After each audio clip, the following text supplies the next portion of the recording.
Amados irmãos, mais uma vez nós temos o privilégio, a graça do nosso Senhor, que nos concede esses momentos maravilhosos, esses momentos agradáveis, nos quais podemos meditar na palavra do Senhor. Nossa escola bíblica dominical, ainda que online, mas graças a Deus por isso, que nós podemos ainda continuar realmente a nos deliciarmos com as palavras de vida do nosso Senhor. Vamos orar. Bendito Senhor, nós agradecemos. Agradecemos por tua bondade, por tua graça que tem sido derramada sobre nossas vidas em todo o tempo, em toda situação, Senhor. Podemos ver o teu agir. O Senhor é sempre bom. O Senhor é o Deus presente em nossas vidas. A ti, Senhor, seja toda honra e toda glória. Em nome de Jesus Cristo. Amém. O texto de hoje, nós temos visto, meditado acerca do tema graça, e hoje nós mencionaremos mais um assunto sobre a graça. Temos visto o livro Graça que Transforma, hoje a lição de número 4, o proprietário generoso. O proprietário generoso. E o texto base dessa lição se encontra em Mateus, capítulo 20, verso de número 1 ao verso 16. Mateus 20, verso 1 ao verso 16. Assim diz a palavra do Senhor. Porque o reino dos céus é semelhante a um dono de casa que saiu de madrugada para salariar trabalhadores para sua vinha. E tendo ajustado com os trabalhadores a 1 denário por dia, mandou-os para a vinha. Saindo pela terceira hora, viu na praça outros que estavam despreocupados, e disse-lhes: Ide vós também para a vinha, e vos darei o que for justo. Eles foram. Tendo saído outra vez, perto da hora sexta e da hora nona, procedeu da mesma forma, e saindo por volta da hora 1ª, encontrou outros que estavam despreocupados, e perguntou-lhes: Por que estivestes aqui despreocupados o dia todo? Responderam-lhe: Porque ninguém nos contratou. Então lhes disse ele: Ide também vós para a vinha. Ao cair da tarde, disse o senhor da vinha ao seu administrador: Chama os trabalhadores e paga-lhes o salário, começando pelos últimos, indo até aos primeiros. Vindo os da hora 1ª, recebeu cada um deles 1 denário. Ao chegarem os primeiros, pensaram que receberiam mais, porém também esses receberam 1 denário cada um. Mas tendo recebido, murmuravam contra o dono da casa, dizendo: Estes últimos trabalharam apenas 1 hora, contudo os igualasse a nós que suportamos a fadiga e o calor do dia. Mas o proprietário, respondendo, disse a um deles: Amigo, não te faço injustiça. Não combinaste comigo 1 denário? Toma o que é teu e vai-te, pois quero dar a este último tanto quanto a ti. Porventura não me é lícito fazer o que eu quero do que é meu? Ou são maus os teus olhos, porque eu sou bom? Assim os últimos serão os primeiros, e os primeiros serão últimos, porque muitos são chamados, mas poucos escolhidos. Amém. Continuando então sobre esse assunto, sobre a graça, na cultura trabalhista da época, os trabalhadores precisavam do dinheiro ali, do dia a dia, para o sustento da sua família. Por isso os proprietários eram instruídos a pagar ao jornaleiro o seu trabalho no dia. Deuteronômio 24, verso 15, no seu dia lhe darás o seu salário, antes do pôr do sol, porquanto é pobre e disso depende a sua vida, para que não clame contra ti ao Senhor e haja em ti pecado. Então era divertido que estivessem ali pagando o que era devido no dia a dia. A expressão aqui jornaleiro, em Deuteronômio, não é que existia jornaleiro naquela época, uma banca de jornal. Não é isso. O termo jornaleiro significa que se faz dia a dia, o que é diário. Diz isso daqueles trabalhadores, ao qual se paga pelo jornal ou pela jornada de trabalho. Então, o jornaleiro é esse, aquele que trabalhava pelo seu, é, pelo seu valor do dia, pelo trabalho diário. O trabalhador, então, ele trabalhava todos os dias para que a sua família fosse suprida do que era necessário ali, para que cumprisse suas obrigações. Os trabalhadores da 1/10 hora receberam o tanto que eles precisavam para suprir as suas necessidades, e não de acordo com o que eles haviam trabalhado. E alguns até questionam aquele senhor, né? Mas peraí, eles trabalharam só 1 hora, nós estamos aqui desde cedo. Porque aquele senhor, aos primeiros que ele foi contratar, chamou-os ali de madrugada. E nós vemos então chamando outros ali em outros horários, que seria às 9 horas, ao meio-dia, às 3 da tarde e às 5 da tarde. Então, esses vários receberam da mesma forma. O proprietário pagou de acordo com a sua graça e não de acordo com o trabalho deles. O Senhor tinha combinado só com aqueles primeiros e falou: eu vou pagar para você tanto. E assim o fez. Ele os contratou não porque precisava deles, mas porque eles precisavam de ser supridos suas necessidades. Deus nos chama para servi-lo, não porque ele precisa de nós, mas porque nós precisamos do Senhor. Sim, nós servimos a Deus porque nós precisamos dele. O Senhor nos dá o privilégio de servi-lo. Servi-lo não é uma atitude de bondade da nossa parte para com Deus. Deus era Deus antes que existisse qualquer coisa, antes de ter criado qualquer coisa na eternidade, ele já era Deus. Ele é autossuficiente. Não precisa de depender de nada nem de ninguém. Ele é Deus. Nós somos dependentes, totalmente dependentes do seu favor. E nós não podemos viver sem o favor do nosso Senhor. A recompensa pelo nosso trabalho sempre é desproporcional aos nossos esforços. O que nós recebemos não é de acordo com o que nós fazemos, o que é certo. Não. Nós recebemos muito mais do que nós supostamente merecíamos, se olhássemos para o que fazemos. Isso retrata bem o nosso Deus, como diz Paulo. Aquele que não poupou seu próprio filho, antes por nós o entregou, porventura não nos dará graciosamente com ele todas as coisas? Romanos 8:32. Nenhuma bênção que recebemos pode se comparar a generosidade que nos foi concedida na cruz. Deus demonstrou sua graciosa generosidade até as últimas consequências. Ele nos deu o que era de mais precioso, a vida do seu Filho. Não existe nada que nós façamos ou nada que nós possamos fazer de forma alguma para pagar o que foi feito por nós na cruz. Nós não agimos, nós não vivemos uma vida santa, uma vida que agrade ao Senhor para pagar o que Cristo fez na cruz. Não. Nós fazemos como demonstração de alegria que o Senhor fez aquilo e nos concedeu maravilhosa salvação. Nós não agimos de forma certa, nós não fazemos boas obras para ganhar salvação, mas porque ganhamos, porque recebemos graciosamente a salvação, nós praticamos o que é certo.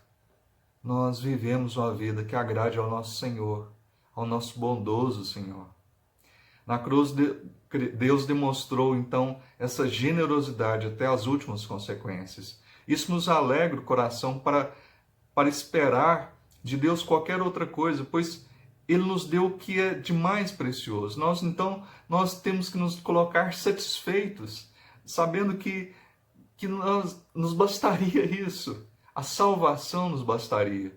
O que mais poderíamos esperar, além, acima disso?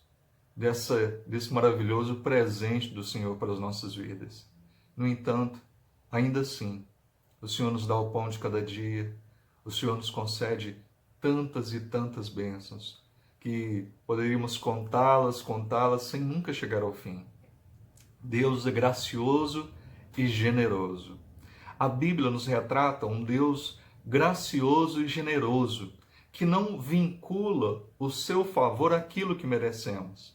Se o Senhor estivesse vinculando a nos conceder aquilo que merecemos, nós não receberíamos nada de bom, porque nossas boas ações são um trapo de imundícia, como diz as Sagradas Escrituras. E não há justo sequer um. Todos pecaram e carecem da graça, do favor, da bondade, da glória de Deus. Então, o que nós merecíamos é só o que é ruim, o que é justo, que seria a condenação, o juízo. Mas Deus nos concede aquilo que nós não merecemos. Deus nos concede a sua bondade. Deus nos concede seu amor. Quando Deus criou o homem, fez para ele coisas maravilhosas. Então, nós podemos ver isso quando o Senhor criou o homem. Deus demonstra sua bondade, fez o Senhor Deus vestimentas de peles. Aliás, deixa eu ler primeiro capítulo 2 de Gênesis. Então, Gênesis 2, verso 9. Do solo fez o Senhor Deus brotar toda sorte de árvores agradáveis à vista e boas para o alimento, e também a árvore da vida no meio do jardim, a árvore do conhecimento do bem e do mal. Deus fez o que era bom antes da queda. Então, Gênesis 2, verso 9. Verso 18 também. Disse mais o Senhor Deus: não é bom que o homem esteja só. Far-lhe-ei uma auxiliadora que lhe seja idônea. Deus foi bondoso com Adão antes da queda, mas o Senhor também demonstra sua bondade até mesmo depois da sua queda. O Senhor não deixa de ser bom em face do pecado do homem. O Senhor continua a ser bondoso, ainda que ele tenha aplicado ali a disciplina para com Adão e Eva. Ele ainda demonstra sua graça para com eles. Verso 21. Fez o Senhor Deus vestimentas de peles para Adão e sua mulher e os vestiu.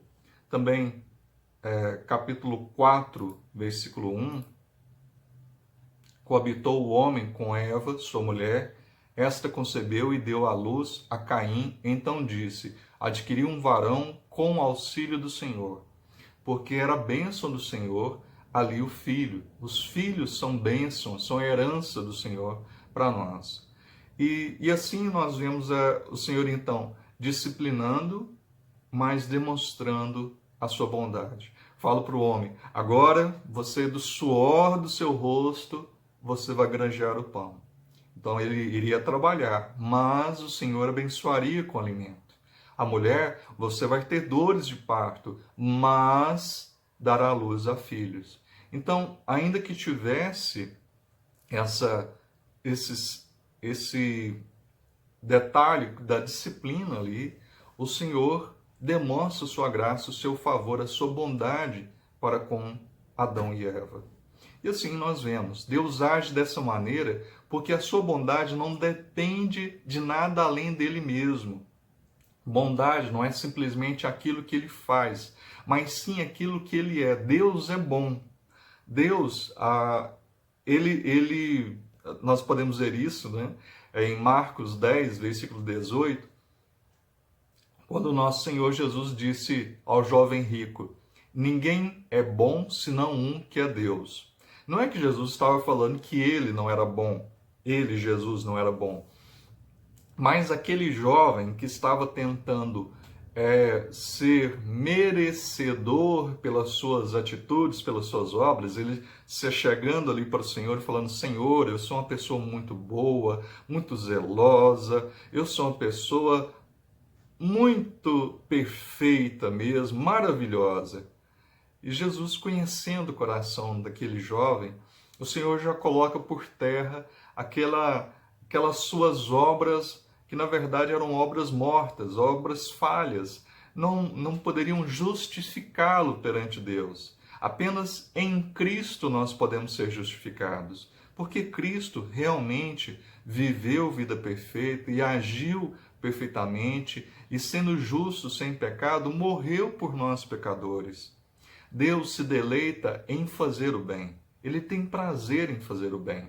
No capítulo anterior, foi mencionada a atitude de Deus lançar os nossos pecados para trás, atrás de si, para fora do seu campo visual. Então ele diz naquele texto que ele não traz para si novamente, ele não fica relembrando dos pecados que uma vez ele perdoou, uma vez que nós nos colocamos perante o Senhor e demonstramos arrependimento e rogamos o perdão do nosso Senhor, ele nos perdoa e não traz mais isto à tona. Não que ele sofra de uma amnésia, não, de forma alguma, mas ele não traz isso novamente ali aos seus olhos. Então, Deus não leva mais em conta a nossa desobediência proposital ou o nosso desempenho manchado, porque em vez disso ele vê a justiça do nosso Senhor Jesus Cristo. Deus é bom não porque ele olha a nossa vida, tudo bem, você foi salvo pelo meu filho morreu por você, eu mandei meu filho, ele morreu por você, agora vamos ver se você vai fazer por merecer. Não. A salvação é graciosa, a nossa vida em santificação é graciosa, tudo depende da graça de Deus. Não é que Deus nos salvou e agora nós vamos fazer por merecer, nós faremos, nossa vida será de acordo com os nossos propósitos e as nossas perfeições, supostas perfeições. Não existe isso. Se não for o favor de Deus agindo graciosamente através do Espírito Santo em nossos corações, nossas mentes, através da palavra que é viva e eficaz, constantemente, que Ele nos molde dia após dia, segundo a imagem do nosso Senhor e Salvador Jesus Cristo. E ainda em vida, nós nunca chegaremos à perfeição. Nunca. Nós seremos aperfeiçoados, estaremos santificados, plenamente santos lá no céu. Mas aqui nesse mundo, sempre estaremos em pecado, em falhas, sempre teremos nossos pensamentos, não serão perfeitos, nossas motivações, estaremos em falhas, mas sabemos que em Cristo todos os nossos pecados são perdoados, todos os nossos pecados foram cravados lá na cruz do Calvário. Em Cristo nós temos pleno perdão, plenamente somos perdoados. Então, o Senhor não nos concede a bondade em face de nossos méritos ou deméritos, não em face do que nós fazemos de bom ou de acordo com o que nós façamos de mal. O Senhor é bom, ponto. O Senhor é bom. Ele nos disciplina? Claro, Ele disciplina porque Ele trata como a filhos. Ao tratar-nos como filhos em Cristo, não nos pune com condenação eterna. Ele não nos pune com condenação. Nós não perdemos, ganhamos salvação por conta de nossos méritos ou deméritos. Mas o Senhor nos disciplina, nos corrige, porque uma vez que nós fomos colocados como os filhos, Ele nos corrige, nos disciplina como filhos amados. Ele nos corrige de acordo com a sua palavra, para o nosso bem. Nós podemos ver isso em Hebreus 12, versículo 7, versículo 8. Assim, quando o Senhor nos retratando isso. Também nós vemos em Romanos 8, versículo 1, agora, pois, já nenhuma condenação há para os que estão em Cristo Jesus. Nós não estamos mais condenados, nós somos salvos em Cristo Jesus. É claro que não é porque nós somos salvos que nós vamos viver uma vida dissoluta, uma vida realmente vergonhosa, uma vida em pecados. Pelo contrário, se somos salvos, vamos viver uma vida que agrade o Senhor, uma vida que honre, uma vida de acordo com os seus mandamentos. E isso é consequência. Aquele que é nascido de Deus não vive mais para o pecado, mas aquele que é nascido de Deus vive de acordo que agrade ao seu Senhor. O fato de passarmos por situações de sofrimento não significa que Deus seja ruim ou vingador. Tudo que Deus faz é para o bem. Romanos 8, versículo 28, sabemos que todas as coisas cooperam para o bem daqueles que amam a Deus, daqueles que são chamados segundo o seu propósito. Todas as coisas, não são algumas coisas, mas todas as coisas cooperam para o bem daqueles que o Senhor chamou. Em Jeremias 32, versículo 38 a 41,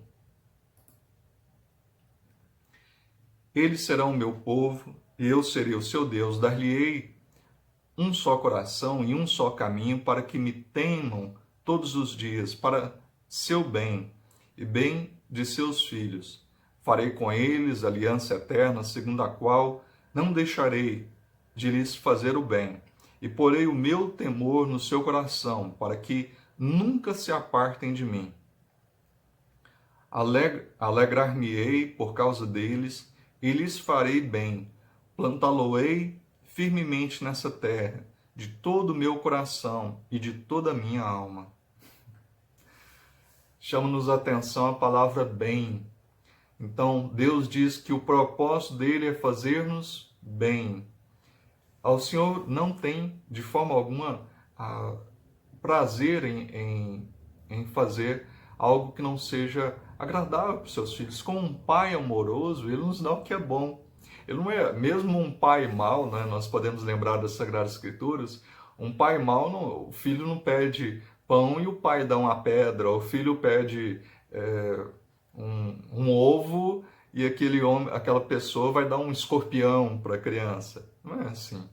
Se os homens sabem dar coisas boas, se até os homens maus sabem dar coisas aos seus filhos, quanto mais ao nosso Pai Celestial. O nosso Pai Celestial, ele, claro, que é bondoso por demais e tem cuidado das nossas necessidades, daquilo que nos é realmente necessário, de fato necessário em nossas vidas. Deus diz que o propósito dele é fazer-nos bem, para o seu bem e o bem de seus filhos. Ele não deixará de fazer o bem. E isso não depende de nós. Israel, por diversas vezes, desprezou o Senhor e pecou contra o Senhor. Quando o Senhor faz aliança desde o início, né, o Senhor faz aliança com o ser humano, ele fazia aliança ali depois que Adão peca. Ele não fez aliança, por exemplo, com Abraão, não de acordo com os méritos de Abraão, porque senão Abraão estaria fadado a ser destruído, assim como toda a sua geração.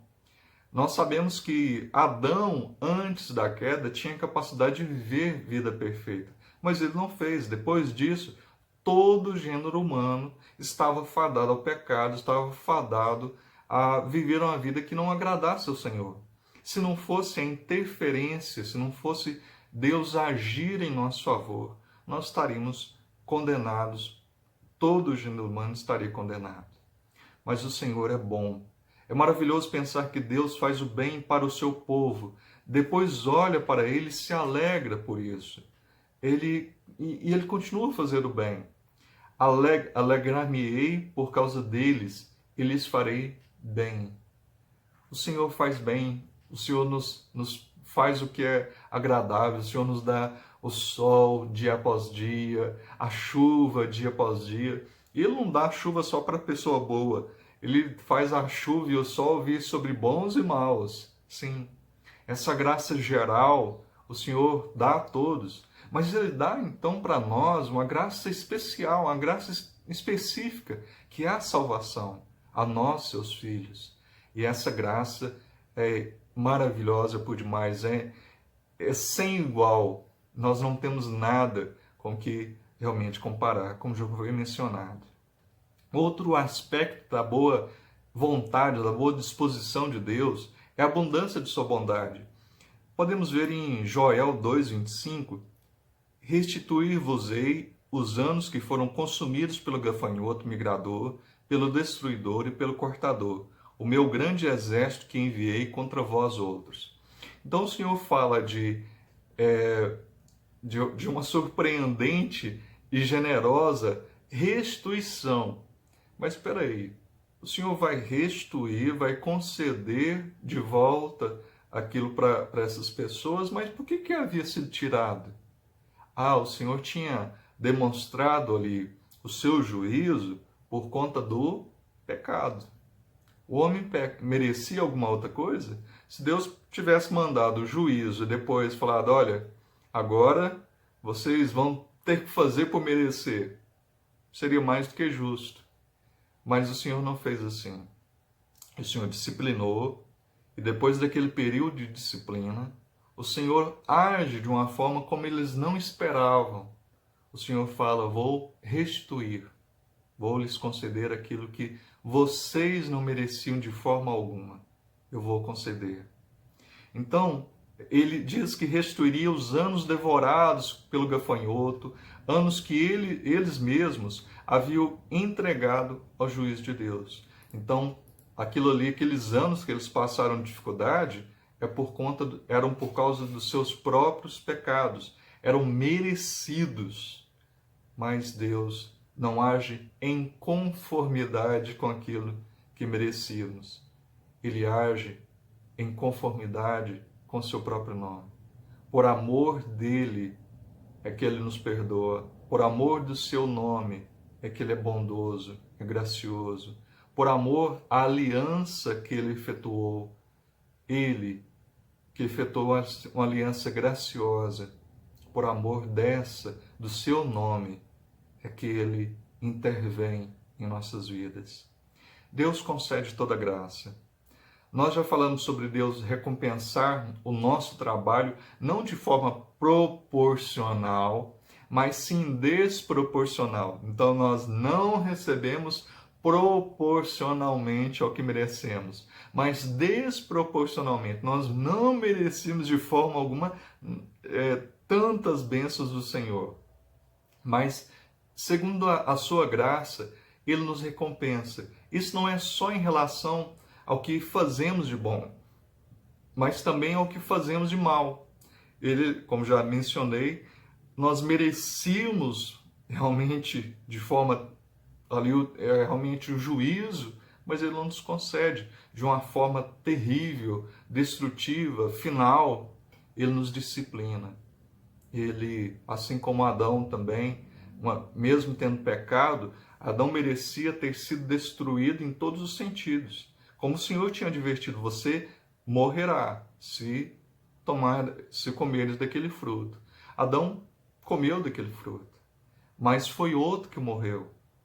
Adão estava, uma vez tendo pecado, ele morrendo, toda a raça humana morreria com ele. E ele merecia a morte. Mas o Senhor então envia outro para morrer. Ele envia seu próprio Filho. Na eternidade, Deus o Pai, Deus o Filho, Deus o Espírito Santo, assim o estipularam, assim determinaram que o homem pecando, o Senhor agiria dessa forma, o nosso Deus agiria dessa forma.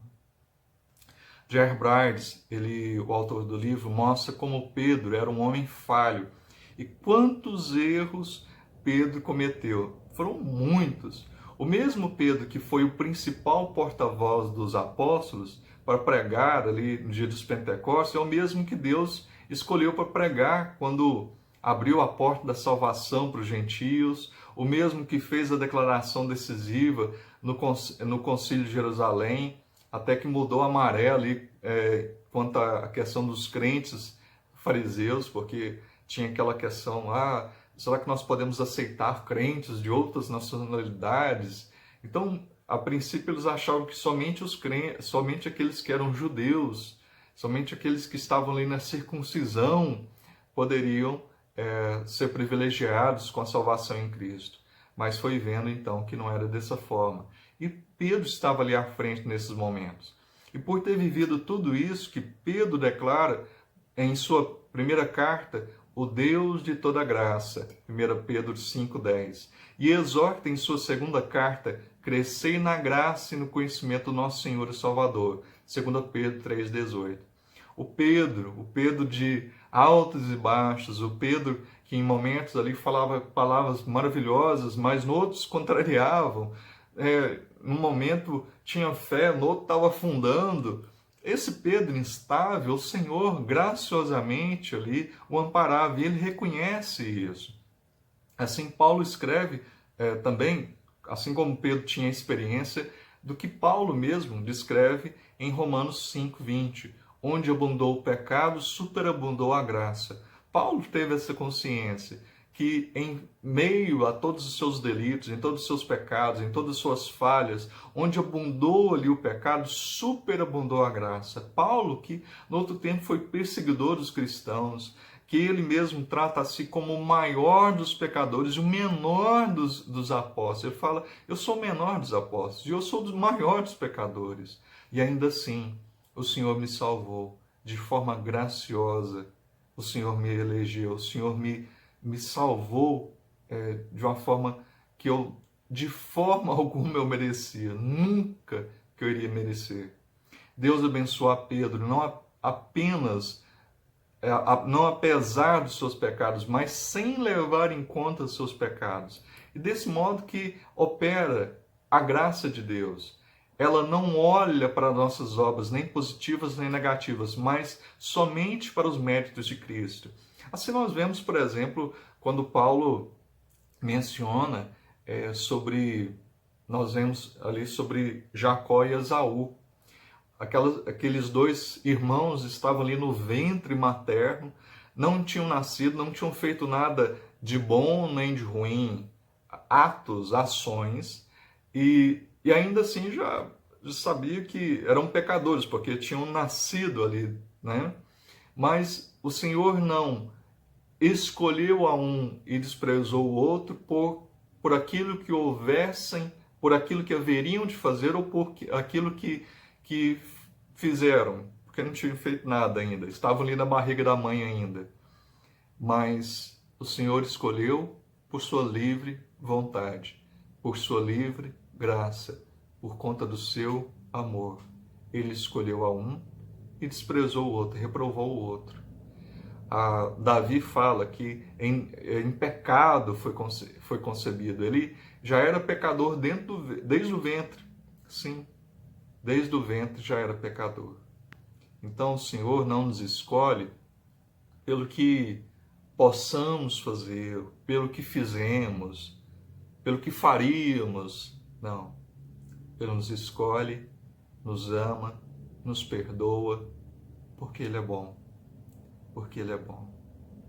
Porque Ele é gracioso. Deus derrama bênçãos sobre bênçãos. Bênçãos sobre bênçãos. É como se as bênçãos de Deus fossem as ondas do mar. E quem já foi na praia vê que uma onda mal acaba de quebrar ali na praia, ela acaba de chegar ali à praia, já vem outra logo em seguida. Assim são as bênçãos de Deus. Parece que nunca acabam. Quando uma está terminando, a outra já vai se aproximando.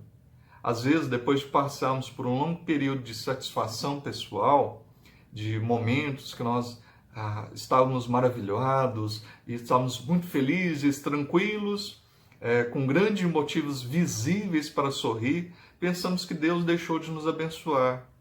Mas, na verdade, é porque nós não conseguimos perceber que a graça sendo derramada, ela é derramada em momentos tranquilos e em momentos obscuros. Ainda que eu ande no vale da sombra e da morte, tu estarás comigo.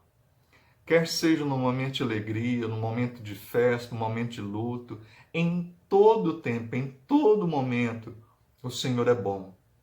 O Senhor é o nosso pastor. Ele não nos desampara. Ele não nos deixa sós. Ele sempre está conosco. Sempre.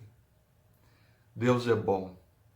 Ele nos leva para pastos verdejantes, para águas tranquilas. Ele nos dá o refrigério, nos dá alegria, sempre. Às vezes nós não percebemos, mas Deus sempre está conosco, sempre está agindo em nossas vidas, sempre de forma favorável e maravilhosa. Concluindo, tudo quanto pedimos a Deus nunca será demais. Podemos pedir errado, então podemos pedir errado, como Tiago 4,3 nos fala, mas se pedimos corretamente, pedimos não segundo as nossas vaidades, mas segundo buscando a glória do Senhor, como João 14:13, verso 14, capítulo 16, verso 24 nos fala, jamais pediremos demais. Nós temos que buscar realmente ter uma mente de uma forma correta, buscando não o nosso comodismo pessoal, mas buscando a glória do Senhor. As demais coisas, o Senhor nos diz que serão acrescentadas. Mas, Senhor, nos concede aquilo que é necessário para que eu possa servi-lo da melhor forma. Me aperfeiçoa, Senhor. Não para que eu seja visto, mas a cada dia para que a sua glória seja cada vez mais manifesta nas vidas ainda que necessitam de ser salvas, necessitam ser realmente resgatadas realmente do fim trágico que é a condenação. Senhor, tem misericórdia. Seja eu luz, seja eu sal nesse mundo, seja eu diferença nesse mundo. Me ajuda, me faz cada vez brilhar mais, me faz cada vez ser um sal com mais sabor, com maior capacidade de impedir a putrefação que o pecado gera nesse mundo corrompido. Senhor, me ajuda. Nós temos desejado isso, ser mais fiéis ao Senhor. Isso que é a noção de temor. O temor não é ter medo de Deus. O temor é o lamento, é não querer fazer aquilo que ofenda ao Senhor, que desagrade ao Senhor. Senhor, eu não quero fazer nada que o desagrade. Senhor, eu não quero pecar contra o Senhor. Senhor, eu quero fazer o que é bom aos teus olhos. Senhor, me ajuda. Me ajuda. O apóstolo Paulo diz que Deus nos tem abençoado com toda sorte de bênçãos espirituais nas regiões celestiais em Cristo. E o meu Deus, segundo a sua riqueza em glória, há de suprir em Cristo cada uma de vossas necessidades. Efésios 1:3 e Filipenses 4:19. As nossas necessidades serão supridas em Cristo, como têm sido supridas em Cristo. O Senhor tem nos dado tudo que é necessário dia após dia. Não aquilo que queremos, mas aquilo que nos é necessário. Aquilo que o Senhor sabe que é bom para nós. Mas o Senhor não nos dá aquilo que nos afastará dele, da sua comunhão, que nos deixará crentes frios, indiferentes. O Senhor trabalha em nossas vidas para cada dia sermos filhos que o amem mais, que deem mais valor a esses momentos deliciosos de ouvir a palavra do Senhor. Assim como Maria, não é que quando nós lemos ali a história de Marta e Maria, uma correndo, mexendo com as coisas da casa e a outra sentada aos pés de Jesus, que Marta estava fazendo alguma coisa errada. Não é errado trabalhar, cuidar da casa, mas naquele momento, o melhor a ser feito era ouvir a palavra do Senhor. O Senhor nos dá realmente o melhor de tudo. O Senhor não nos dará coisas melhores. O Senhor já nos concedeu o melhor, o seu Filho. O Senhor não nos dará algo, bênçãos maiores. O Senhor já nos deu a maior bênção de todas, a salvação. A salvação. Todas as demais coisas são insignificantes perto do grande amor que Deus demonstrou lá na cruz do Calvário, quando entregou o seu Filho para morrer no nosso lugar. Sim. O que precisamos fazer não é trabalhar para recebermos proporcionalmente o que supostamente merecemos, mas sim sabermos receber de Deus com gratidão aquilo que Ele bondosamente está nos dando, desproporcionalmente ao que temos feito. Senhor, eu não mereço nada. E mesmo assim o Senhor é muito bom. Senhor, eu não mereço o pão de cada dia, mas o Senhor me dá. Eu não merecia o perdão, mas o Senhor me concede. Senhor, eu não merecia a tua palavra viva em minhas mãos, mas o Senhor me concede. E assim poderíamos contar e contar e contar as bênçãos, o sol, o ar, a saúde, tudo, tudo. Contaríamos, sem nunca chegar ao fim. É totalmente desproporcional. Nós não recebemos porque merecemos. Nós recebemos porque Deus é bom, porque Deus é Deus gracioso e graciosamente tem nos abençoado, tem nos sustentado dia após dia.